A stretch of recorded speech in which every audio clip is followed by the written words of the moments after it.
Hello, Namaskar. This is Firstpost, and you're watching Vantage with me, Palki Sharma.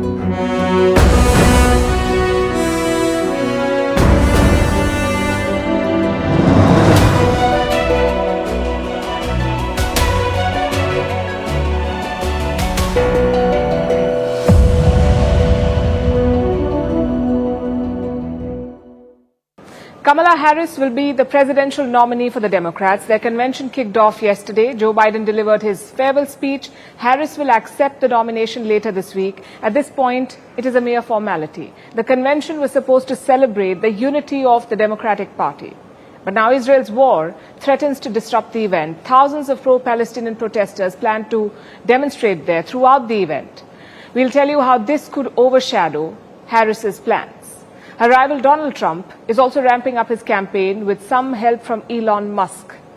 Trump has put out AI-generated fake endorsements from celebrities like Taylor Swift. In India, the Supreme Court has taken suo motu cognizance of the Kolkata rape case. The top court has created a national task force to ensure the safety of doctors. The Malaysian Prime Minister is visiting India. We'll get you the highlights of that visit and meetings. In Kenya, the Ruto government plans to bring back the taxes which led to the anti-government unrest earlier this summer. And finally, the Saudi Crown Prince has made plans to display the world's most expensive painting. He plans to build what is being called the Saudi Louvre. All this and more coming up. The headlines first.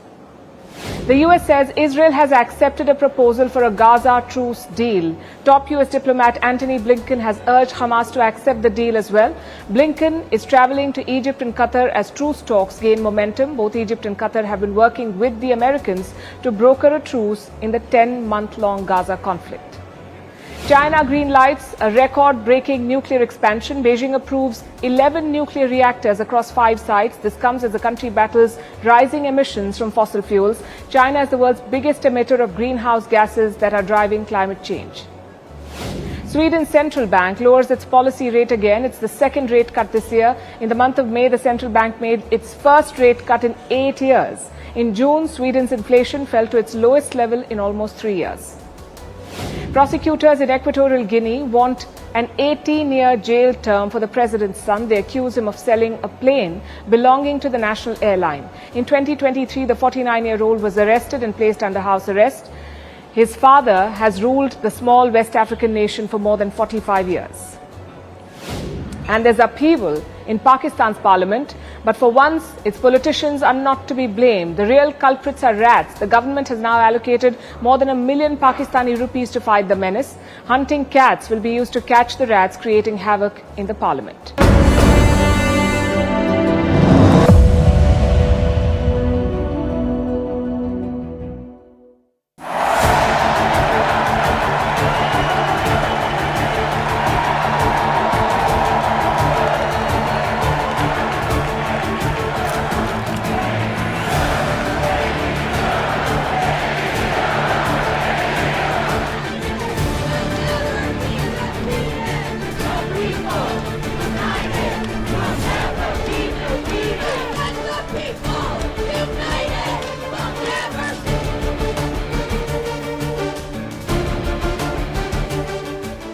And they're off. The Democratic Convention is underway in Chicago. Last month, there were concerns that this event may be delayed. Many feared the convention would descend into chaos. In July, President Joe Biden's campaign was falling apart. Eventually, he had to bow out of the race due to concerns over his age and health. His exit could have triggered an open fight for the nomination, but that's not happened. Instead, it has re-energized the Democrats.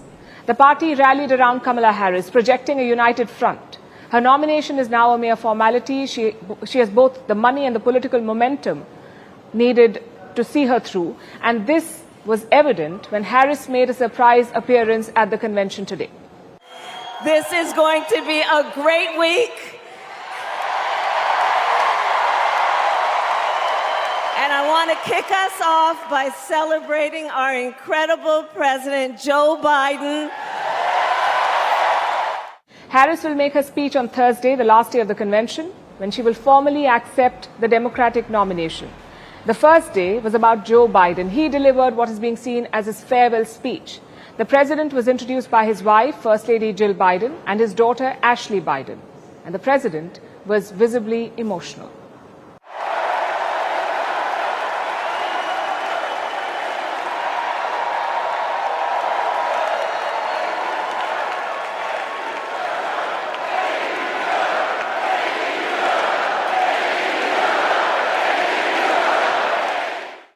Biden's speech was highly anticipated, but he was scheduled to speak last. Other leaders like Alexandria Ocasio-Cortez and Hillary Clinton spoke before him. And to make matters worse, Biden's speech was delayed by several hours. He started speaking only at around 11:30 p.m. local time, which is well past what U.S. networks consider prime time. So did the Democrats snub Joe Biden here? Well, that doesn't seem to be the case. Reports say that the event was simply running behind schedule and Biden's speech was on expected lines. He began by defending his track record as president. Because of you, we've had one of the most extraordinary 4 years of progress ever, period. When I say we, I mean Kamala and me. Just think about it. COVID no longer controls our lives. We've gone from economic crisis to the strongest economy in the entire world.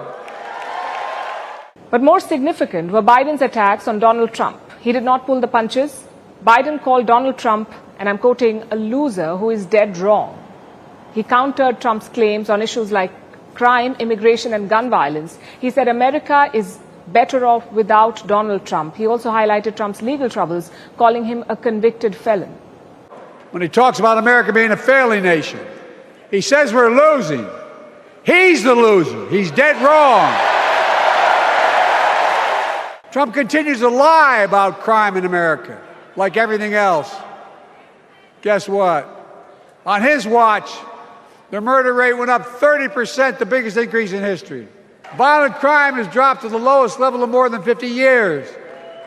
And crime will keep coming down when we put a prosecutor in the Oval Office instead of a convicted felon. A convicted felon versus a prosecutor. That is the narrative that the Democrats are trying to build. They want to highlight Donald Trump's conviction. He was convicted for falsifying business records, and he faces multiple criminal cases. The Democrats are repeatedly reminding voters about this and contrasting it with the track record of Kamala Harris as the Attorney General of California. Biden also doubled down on this message. He called on the Democrats to unite and beat Donald Trump. It's been the honor of my lifetime to serve as your president. I love the job, but I love my country more. In 2024, we need you to vote. We need you to keep the Senate. We need you to win back the House of Representatives. And above all, we need you to beat Donald Trump. Biden received loud cheers for that, but not everyone was cheering him. A massive protest has cast a shadow on the Democratic convention. Several pro-Palestinian protesters gathered at the venue. They're raising their voice against Israel's war in Gaza and Joe Biden's support to Israel for this war. They put up banners inside the convention hall, banners like this one. It says, "Stop arming Israel." It was put up by a delegate from Michigan. He was raising his voice against the Democratic platform. That is the party's manifesto for this election. He was demanding an end to U.S. military support for Israel. We are trying to get people to vote against the platform because the platform the platform fails to address the issue about disarmament, about the arms embargo. There were protests outside as well. Thousands of people had assembled just blocks from the convention venue. They said the Democrats have failed to keep Israel's excesses in check. In fact, many protesters singled out Kamala Harris, saying that they won't vote for her unless she commits to an arms embargo on Israel.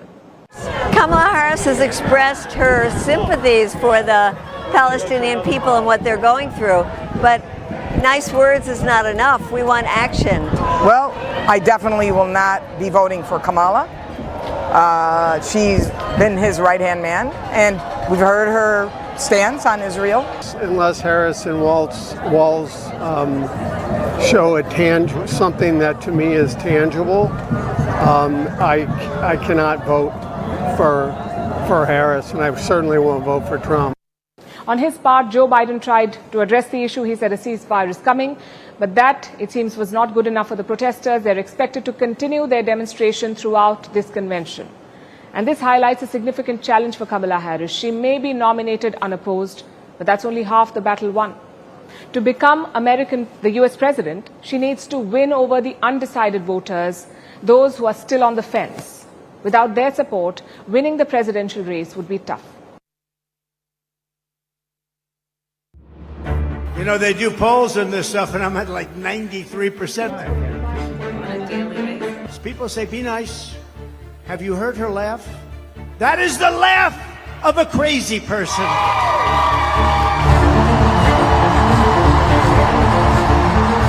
I'm a better looking person than Kamala. We're not going to let this socialist lunatic, and she's a socialist lunatic.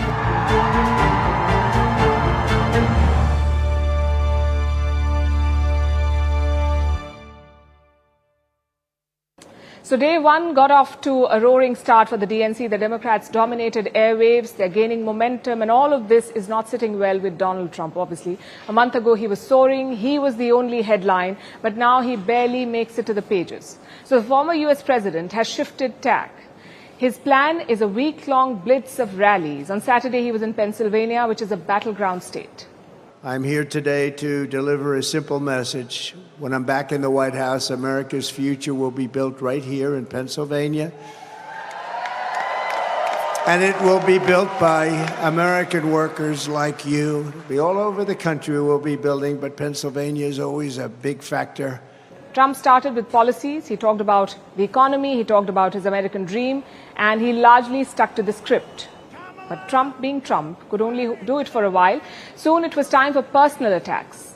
People say, be nice. Have you heard her laugh? That is the laugh of a crazy person. That is the laugh of a crazy. It's the laugh of a lunatic. Have you heard it? I'm a better looking person than Kamala. No, I couldn't believe it. She said, you know, I had never heard that one. They said, no, her biggest advantage is that she's a beautiful woman. I'm going, huh. I never thought of that. I'm better looking than she is. He criticized Kamala Harris's looks. He slammed her laughter, called her comrade Kamala, and accused her of regulatory jihad. Yesterday, Kamala went full communist. You heard that? She went full communist. She wants to destroy our country. After causing catastrophic inflation, Comrade Kamala announced that she wants to institute socialist price controls. You saw that. Never worked before, never ever worked. Trump's advisors are said to be worried about these shrill attacks. They're urging him to lower the rhetoric. They want him to stick to policies and lay off the personal attacks. The Republicans feel it could play badly with swing voters. But Trump is sticking to his style. In fact, he's brought back an old theory, the birther conspiracy. He called Kamala Harris foreign, asking where she had come from. Now, a quick primer here. Kamala Harris was born in America to immigrant parents. Her father is Jamaican, her mother was Indian. But Trump continues to question her ethnicity. And it's not the first time that he's done this. In 2016, he questioned Barack Obama's citizenship. He said Obama was born in Kenya and not in Hawaii as claimed. When Obama released his birth certificate, Trump called it fake. In 2019, he attacked more Democrats like Alexandra Ocasio-Cortez and Ilhan Omar. He asked them to go back to where they'd come from. In 2024, he questioned the citizenship of Nikki Haley.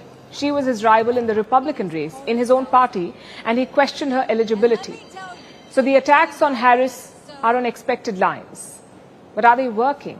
As of August 19, Kamala Harris was leading the national polls. She was at 49%, with Donald Trump trailing at 47%. In the battleground state of Pennsylvania, Trump and Harris are neck and neck. Both are polling at 48%. In Georgia, Trump's taken a lead. He's at 50%. Harris is trailing at 46%. So the polls are a mixed picture at this point, and they have got it wrong in the past, so you have to take it with a pinch of salt, which makes this race a very close one.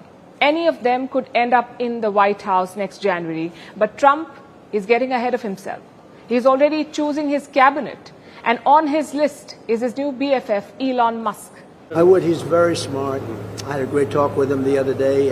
As you know, it went on for 2.5 hours almost, and perhaps you listened, but he's a very smart guy. I certainly would. If he would do it, I certainly would. He's a brilliant guy. Musk seems to have accepted the offer. He posted an AI photo of himself. It shows Musk behind a lectern that says DOGE. It stands for Department of Government Efficiency. Not sure that name will pass. But it's not the only AI image in this election. This weekend, Donald Trump posted AI images of Taylor Swift. The caption read, "I accept." Now, Taylor Swift has never endorsed Donald Trump. She has endorsed the Democrats before, and she's expected to do the same this time. But that has not stopped the political players who are turning this election into an election of misinformation. The internet is full of rumors, falsehoods, and fake videos, all of which can be weaponized. If the US does not address it urgently, it could end up disrupting the entire election.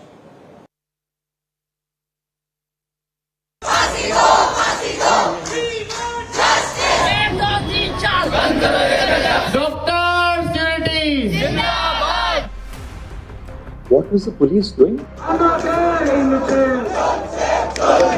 As an Indian, to uphold truth and justice.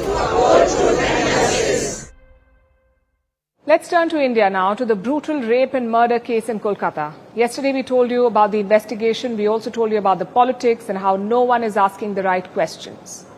Well, today we can say someone is. And that someone is the Supreme Court of India. The Chief Justice has taken suo motu cognizance of this case. The first hearing was held today, and the court had questions for everyone, from the former principal of the college to the state government and the state police. That we are deeply concerned of the fact that the name of the deceased who was assaulted and murdered, the name has been published all over the media. Photographs have been published all over the media. What was the principal doing? Why did he not, why was this kind of inaction on the part, first an attempt to pass this off as a suicide instead of a murder? I'm sorry, Mother, that's not correct. Not recording, not registering an FIR till late in the evening. Third, the body itself is handed over to the parents sometime in the evening for cremation. A group of persons, a mob assembles at the hospital. The hospital is invaded and the critical facilities are damaged in the morning or whenever the mob enters. What was the police doing? A lot of questions were for the West Bengal government, and understandably so.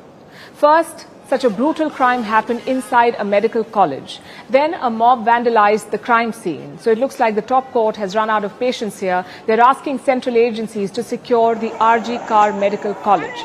Security agencies like the CISF and the CRPF, they have been asked to do this.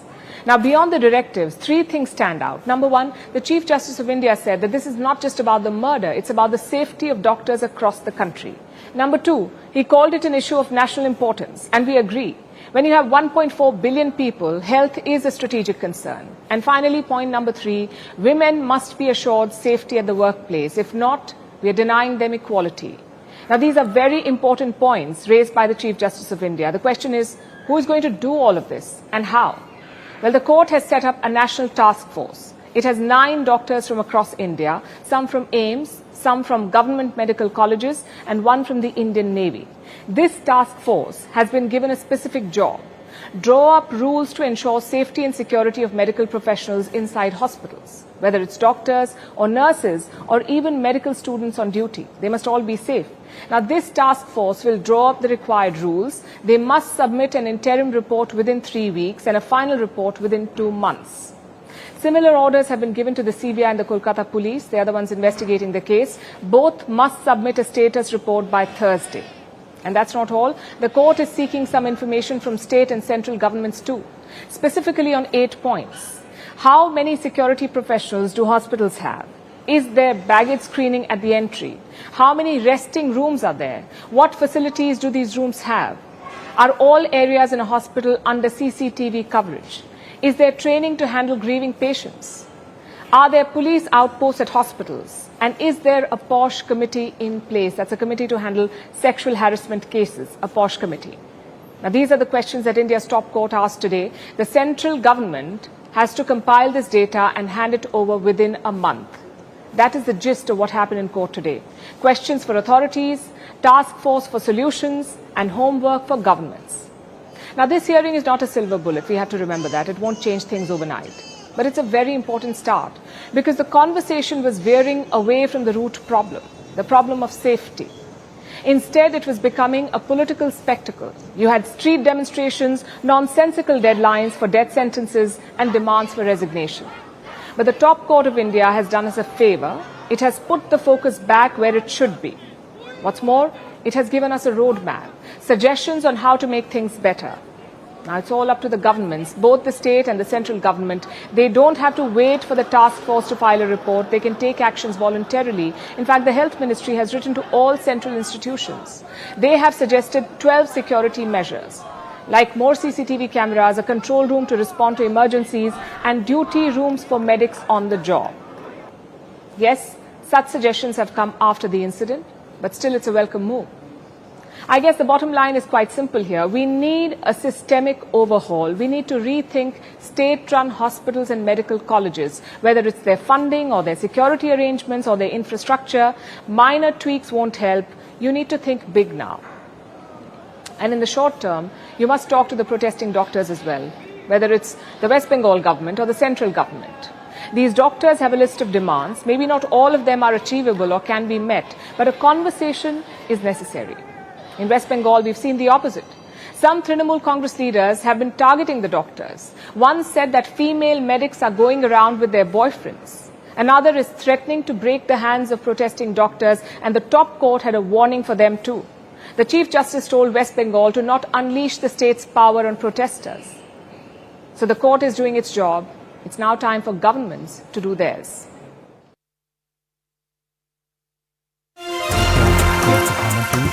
और साथ ही प्रधानमंत्री नरेंद्र मोदी के बीच मुलाकात Hyderabad house से ये तस्वीरें आप फिलहाल देख पा रहे हैं। अब इम्पोर्टेंट पॉइंट यहाँ पर निकल करके आता है कि नो डाउट इकोनॉमिक एक्टिविटी को बढ़ावा मिलेगा, लेकिन Bharat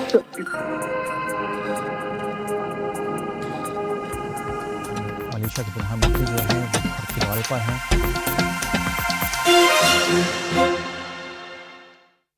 Our next story is also from New Delhi. The Indian capital is hosting an important guest, Anwar Ibrahim, the Prime Minister of Malaysia. Anwar is on his first state visit to India. He arrived last night and today he was given a grand ceremonial welcome. He first met Prime Minister Narendra Modi at the Rashtrapati Bhavan, that's the official residence of the President of India. After the warm welcome, Anwar went to Rajghat, the memorial complex in New Delhi, where he paid homage to Mahatma Gandhi by laying a wreath at the spot of Gandhi's cremation. Now, with the ceremonial welcome out of the way, Anwar went to Hyderabad House. That's the Indian Prime Minister's state guest house in New Delhi. It is used for high-level meetings and banquets. That's where Anwar and Modi held their meetings. After their discussions, a total of 8 MOUs were signed between the two nations. And some quite interesting ones. You have the recruitment, employment and repatriation of workers, cooperation in the field of digital technologies and also tourism. And finally, an MOU between India's regulatory body for special economic zones and the regulatory body for Malaysia's federal territory of Labuan. Those are some of the deals that were signed today. Then there's trade, of course. India is the largest buyer of Malaysian palm oil. This has been the case for 10 years in a row. Palm oil is a key export for Malaysia. India bought about 20% of the country's palm oil in 2023, which shows the deep trade ties. And the trade doesn't just flow one way. India, in turn, exports rice to Malaysia. India is the largest exporter of rice in the world. Malaysia is a key market, especially this year, when they've been dealing with a drought. Kuala Lumpur asked Delhi for 500,000 tons of rice in March, highlighting the mutual trade benefits. Now, both countries want to expand these ties, and it doesn't end there. The Indian Prime Minister has bigger plans. Digital technology में सहयोग के लिए digital council की स्थापना करने का और startup alliance बनाने का निर्णय लिया है। भारत के यूपीआई और मलेशिया के पे नेट को जोड़ने के लिए भी काम किया जाएगा।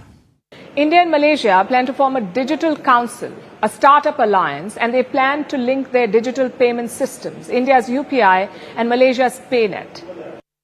We have agreed to enhance further and make it a comprehensive strategic partnership.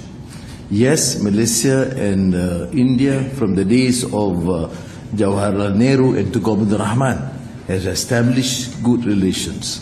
But we realize under our generation that this must be further strengthened in a multitude of areas, which covers, as the Prime Minister has rightly put, digital and investments and trade in construction and modern agriculture, education, research, in all fields, including military collaboration in terms of joint operations to safeguard our borders, and we look forward to that further enhance the relationship. So India and Malaysia are planning to take their bilateral ties up a notch to the level of a comprehensive strategic partnership. And this may include joint military operations, which is a big step forward.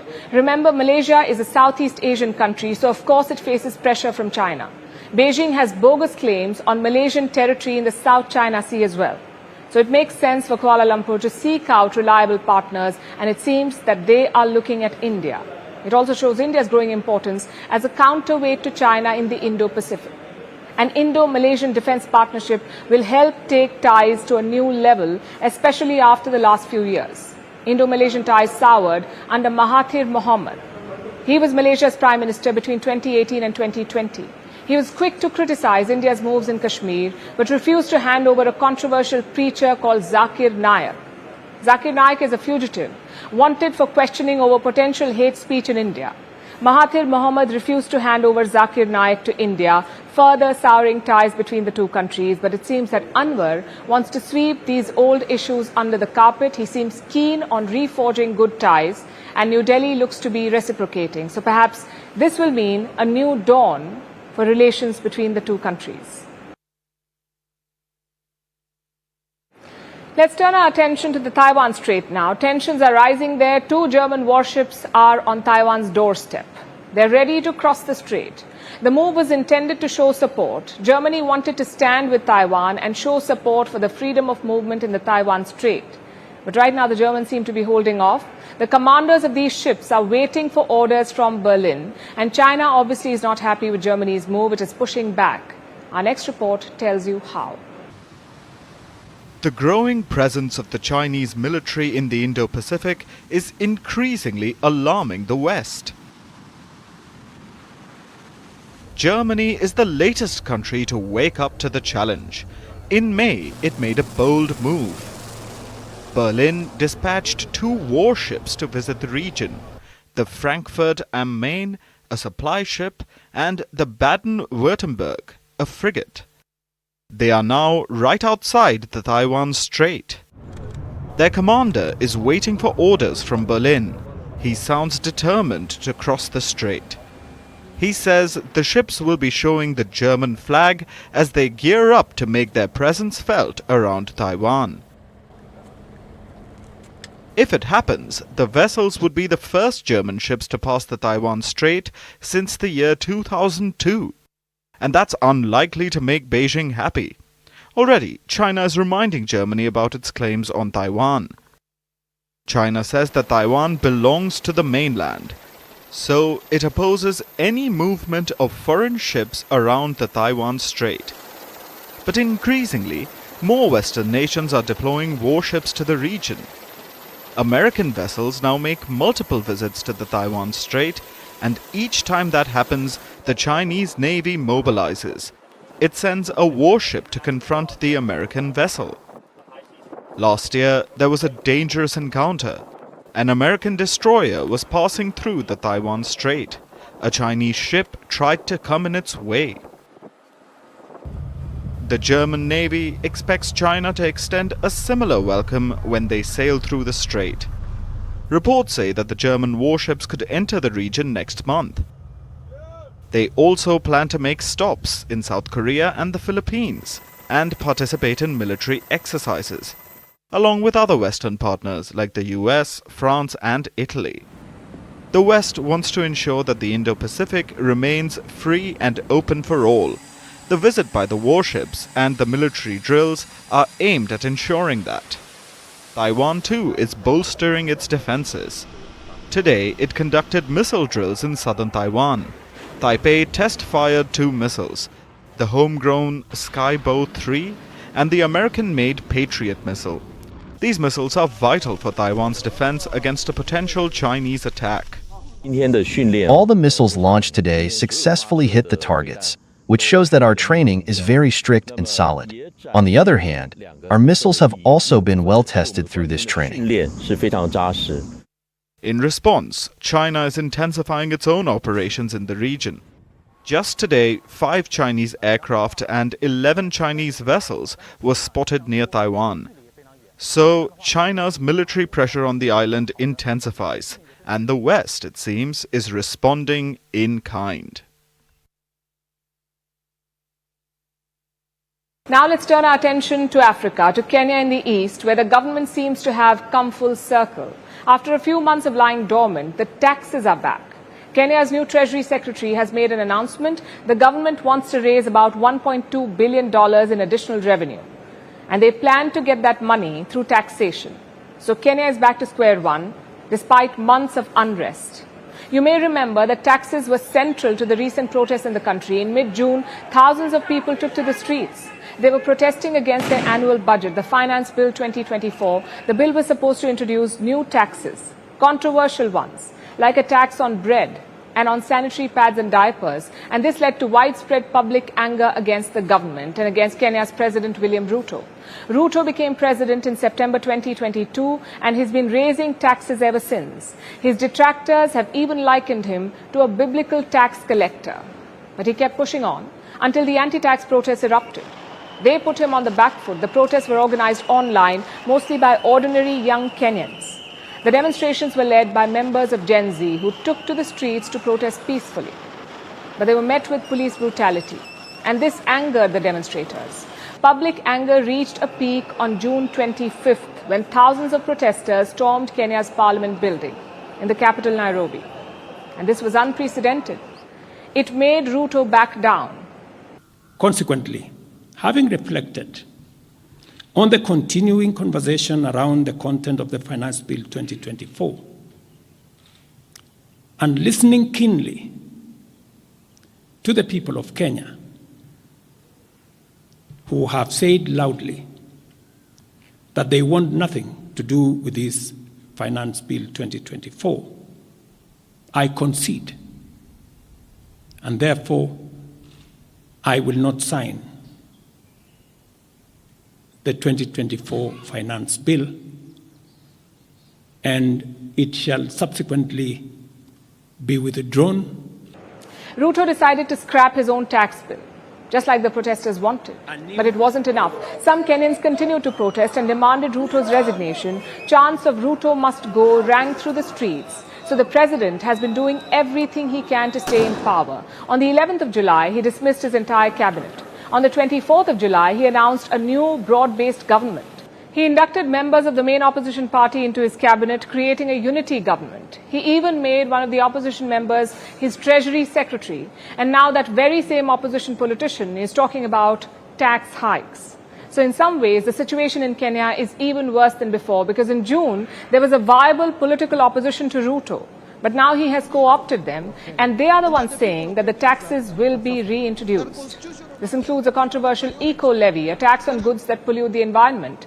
This includes a 10% tax on goods that can harm the environment, both imported goods and things like locally manufactured plastic.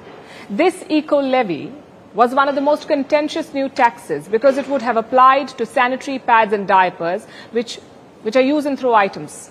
But the Kenyan government says that this time sanitary pads will be exempt. Now, diapers have not been mentioned yet, but they're also a contentious issue, so they may also be exempt.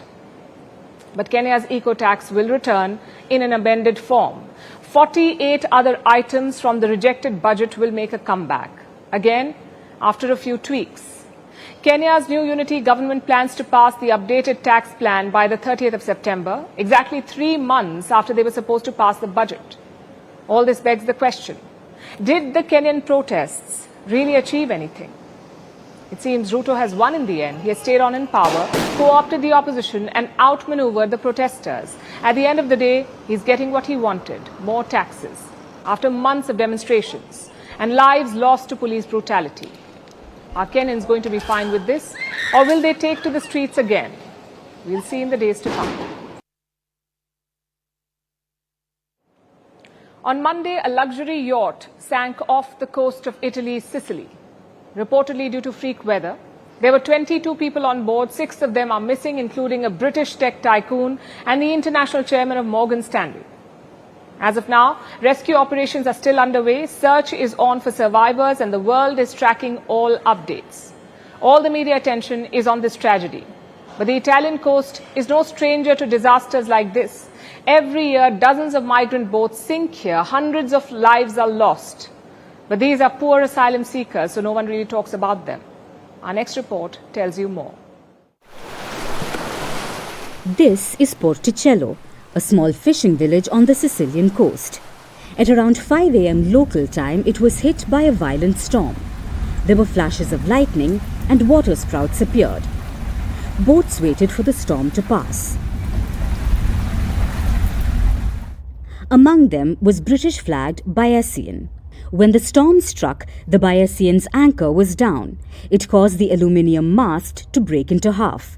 The ship lost its balance and it sunk along with its passengers. And this morning we got this very strong orkan gust. Yeah. And we had to start the engine to keep the ship in an anchor position. And we watched the ship behind us, not to touch them. Yeah. And we managed to keep the ship in position, and after the storm was over, we noticed that the ship behind us was gone. 22 people were on board when the boat went down. This included 12 passengers and 10 crew members. 15 have since been rescued and 1 body was recovered. Reports say it was the ship's chef. But 6 others are still missing. One of them is Mike Lynch. He's known as the British Bill Gates. He founded software giant Autonomy in 1996. He sold it to HP in 2011. He was accused of a massive fraud, and in June he was cleared of it. So he organized this trip for his work colleagues. Also among the missing are Lynch's 18-year-old daughter, the international bank chairman of Morgan Stanley, a Clifford Chance lawyer, and 2 others. Rescue operations are still underway. Police divers have identified the wreckage. It's around 164 feet below the surface. Teams are still searching for the missing, but they haven't had any luck. The diving unit says the operations will continue until they find everyone. We are not stopping. We have resources, manpower, and means. Our goal is to find all the people who are missing, so that is our job.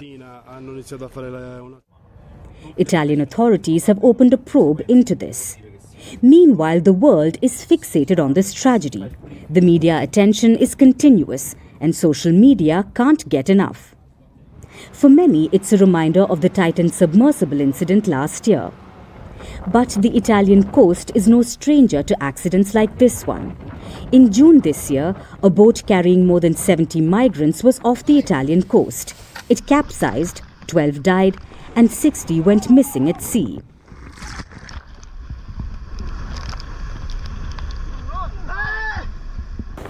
Farther south, 10 other people were found dead. It was off the Italian island of Lampedusa. The central Mediterranean is a deadly migration route. Over 3,000 migrants died or disappeared just last year. But no one cares about those drownings. Why? Because these are migrants fleeing conflict or poverty. Poor people who are risking their lives and losing it in the process. Yet the media never focuses on those tragedies. While every life is valuable in theory, in reality it seems some are more precious than others.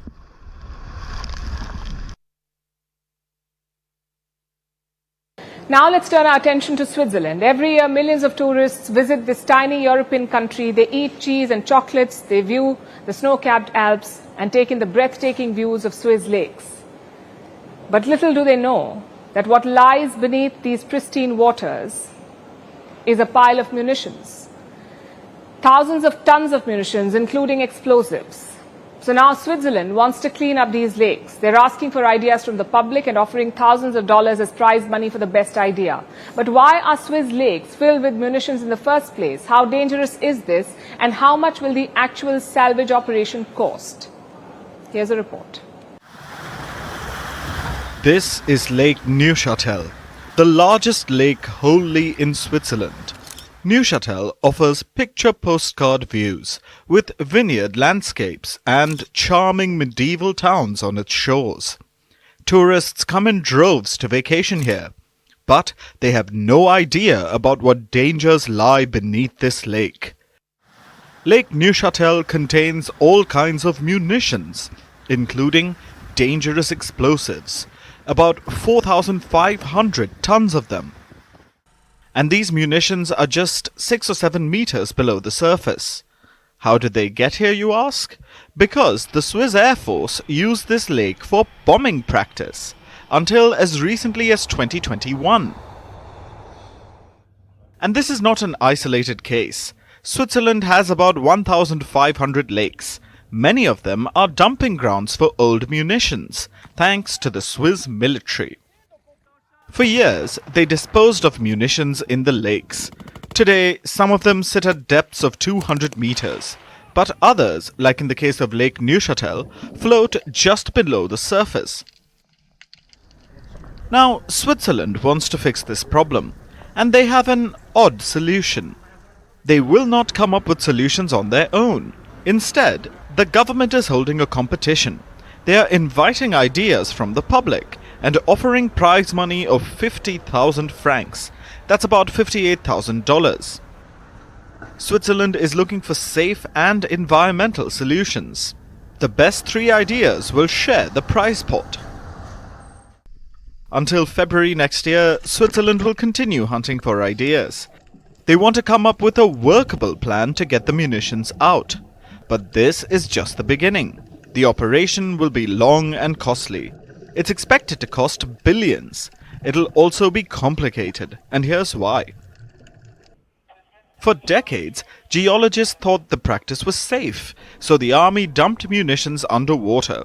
This means different kinds of munitions now lie in different lakes, some of which were outdated, faulty, or surplus. But in many cases, the army did not remove the fuses before dumping the munition. So, despite the fact that they're underwater, there is still the risk of an explosion. That's the first big risk, and this is no secret. The fact that Swiss lakes are a munition dump has been known for decades, but the safety concerns are more recent. So in the past few years, the government has held multiple assessments. They've tried all kinds of recovery techniques. But all proposed solutions have proven to be risky, which makes the salvage process quite complicated. But the longer Switzerland waits, the greater the risks, not only of explosions, but also of environmental damage.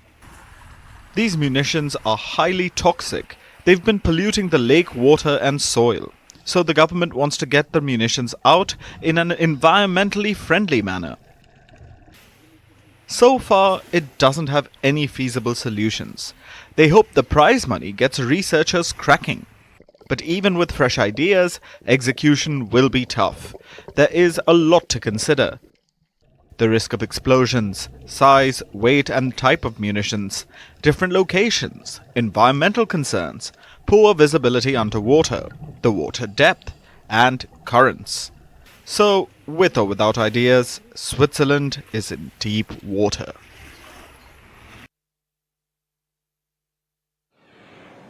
It was November 2017. A heated auction was unfolding in New York, and the prize was this, the Salvator Mundi, a painting by Leonardo da Vinci. Most experts thought it would sell for around $100 million. But guess how much it actually got?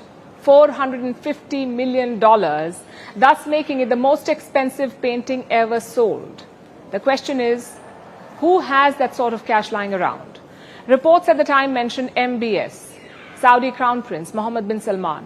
Apparently, he hanged it on his yacht. But new reports say that is not the case.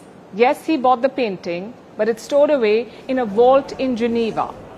No one has seen the painting in almost 7 years. So why are we talking about it now? Because MBS reportedly has a plan for it. He is planning to build a grand museum in Riyadh, sort of like a Saudi Louvre. And he wants Salvatore Mundi to headline it. Like the Louvre has Mona Lisa, the one in Paris. The Saudi Louvre could have Salvatore Mundi. Of course, this has not been confirmed yet. This is all based on reports in the Western media, but the idea itself is intriguing. First, let's talk a bit about the painting. The Salvatore Mundi dates back to the 1500s. It depicts Jesus Christ as the savior of the world. His left hand is carrying an orb and his right hand has two raised fingers. Some call it the male Mona Lisa. It's actually the only Da Vinci painting in private hands. The rest are all owned by museums. But this painting is not exactly squeaky clean because art experts are divided on it. A lot of them do not think that Da Vinci painted it. They say maybe it's the work of his students. If true, that's $500 million down the drain. But let's be frank here, MBS is not concerned about the quality or the technique of this painting. He is concerned about the brand. People will pay money to see the Salvatore Mundi. So it's a great way to build the Saudi brand, to attract more tourists, especially from the West. And Riyadh is already on the job. Last year, the director of the British Museum resigned. Guess where he is now? In Saudi Arabia, working on Mohammed bin Salman's project. Another example is Iwona Blaswick. She was director at London's Whitechapel Gallery. And where is she now? Again, in Saudi Arabia. It's pretty much in line with Saudi strategy. If you don't have it, buy it. Whether it's football stars or museum experts. But when will the Saudi Louvre open?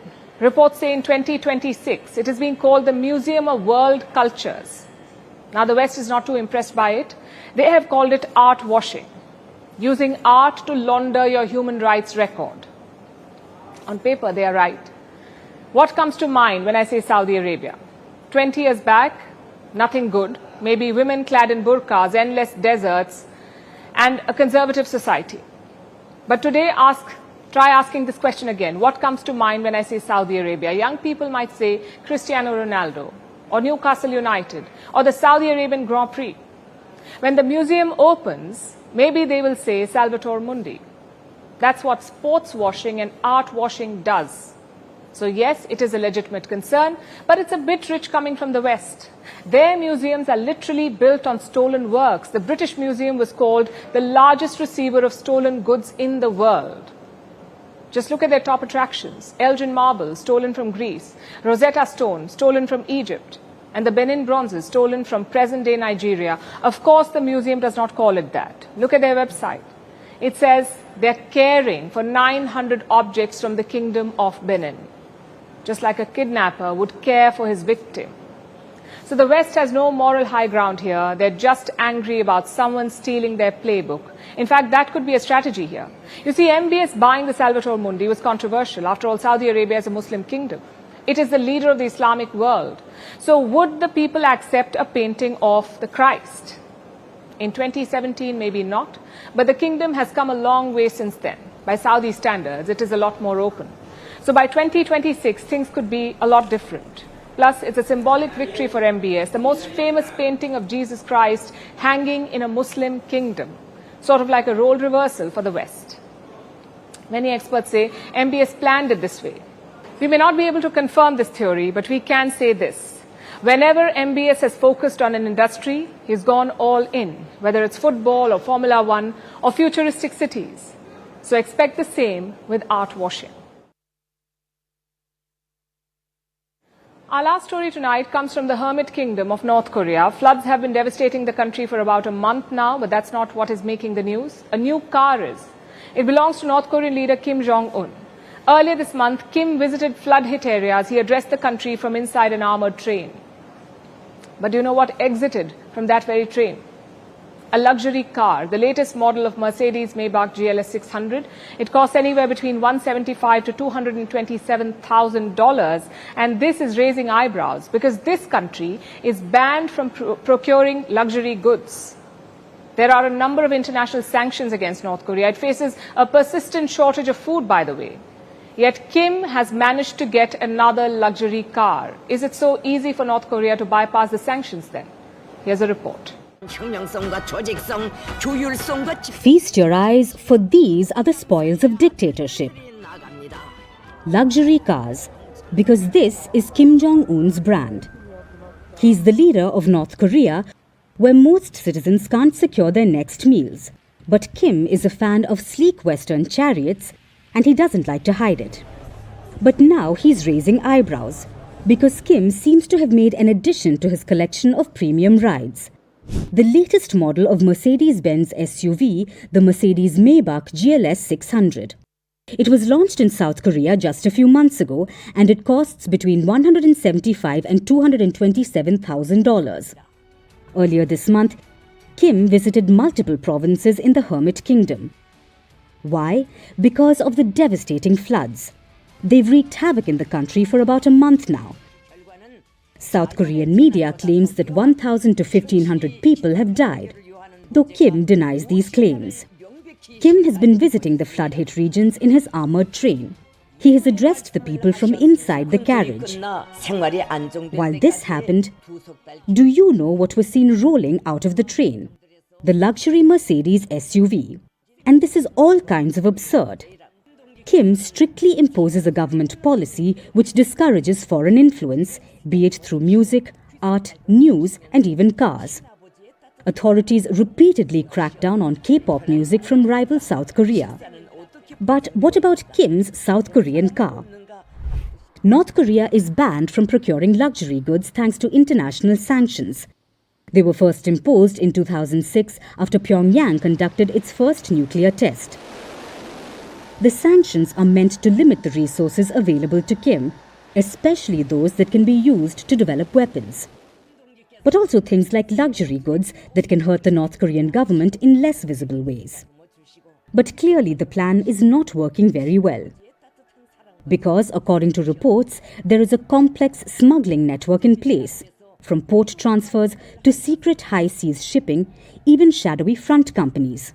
They happily smuggle cars for their supreme leader. Between 2015 and 2017, 90 countries served as a source of luxury goods to Pyongyang. Some reports say that the Kim family has a garage filled with cars, hundreds of them, from Mercedes to Volkswagens and Lexuses. And when North Korea is importing these luxury cars, Kim receives them as gifts, especially from his BFF, Russian leader Vladimir Putin. This year, Putin gifted 2 cars to Kim. In February, the Auris Sonata limousine, and in June, another Russian-made Auris Sonata with a retro twist, which Putin himself uses as his official presidential car. The retail price for a normal Auris Senate is between $400,000 to $850,000. But the presidential version, that falls in an entirely different league. This armored vehicle weighs 7 tons. It can withstand bomb and chemical attacks. Passengers can survive in the car even when submerged underwater. So this car costs a whopping $127 million. Do you know how much money that is? It's enough to purchase 400,000 tons of corn in North Korea. That's enough to feed the entire population for 40 days. Yet, this famine-struck nation cannot distract Kim from his passion for luxury cars. And now it's time for Vantage Shots, images that tell the story. A rocket engine exploded in flames during a test at the Scottish spaceport. An oil spill stains Venezuela's beaches, killing several animals, and robotic coaches are now helping stroke survivors in their rehabilitation. Finally, taking you back in history, on this day in 1975, the Viking 1 was launched to Mars. It was an unmanned US planetary probe. The Viking 1 was the first spacecraft to successfully land on Mars. It sent back images of the Martian surface. We are leaving you on that note. Thank you for watching. We'll see you tomorrow.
We